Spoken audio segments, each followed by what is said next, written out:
Assalamualaikum warahmatullahi wabarakatuh. Ada 3 perbedaan melakukan kegiatan hafalan Quran di rumah, di sekolah, dan di pesantren. Kita akan melihatnya dari 3 dimensi. Yang pertama, dimensi waktu. Ketika di rumah, kita memiliki waktu yang sangat bebas secara jadwal dan secara intensitas. Mau pagi, mau sore, mau siang, tengah malam, sebelum tidur, bangun tidur, kita punya waktu yang sangat bebas. Dan berapa kali dalam sehari, berapa menit dalam sehari, itu pun sesuai dengan apa yang diinginkan oleh keluarga tersebut. Ini adalah satu kelebihan, meskipun kekurangannya kemudian tidak ada yang mengevaluasi. Sedangkan di sekolah, waktunya terbatas.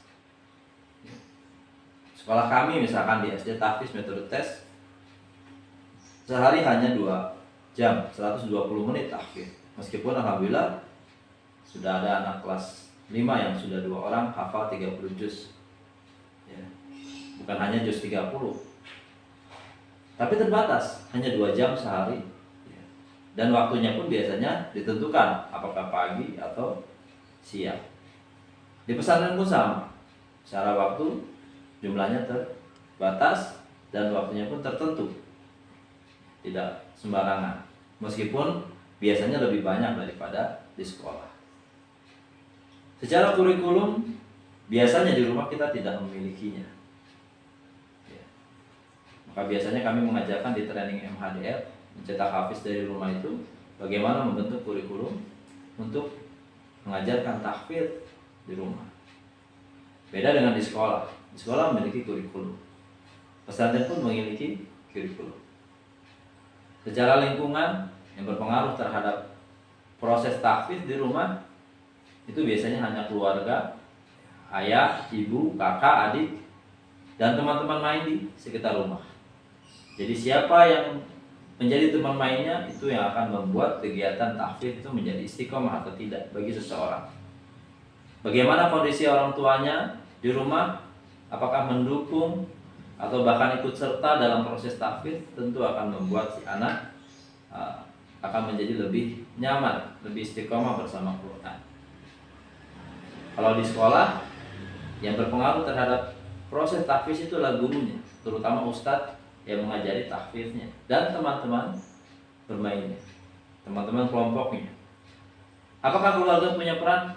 Punya. Bahkan lebih banyak daripada peran di sekolah, karena secara waktu mereka akan lebih banyak berada di rumah daripada di sekolah. Bahkan kita menghitung ada sekitar 60% pengaruh keluarga terhadap proses tahfidz seseorang. Kalau di pesantren, pengaruh keluarga ada, tapi hanya 20%. Itu pun pada saat anak ini tidak sedang liburan. Di Bapak Ibu yang Allah muliakan, dimanapun anak kita menghafal Quran, maka rumah tetap memiliki peran terhadap proses keberhasilannya atau kegagalannya.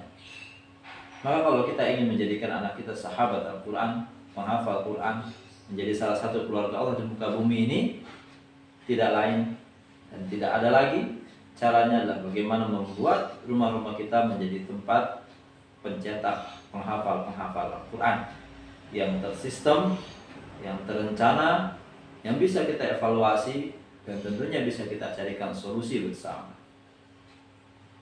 Saya Bang Jemi, founder metode tes, dan insya Allah menjadi trainer di training online mencetak hafiz dari rumah. Assalamualaikum warahmatullahi wabarakatuh.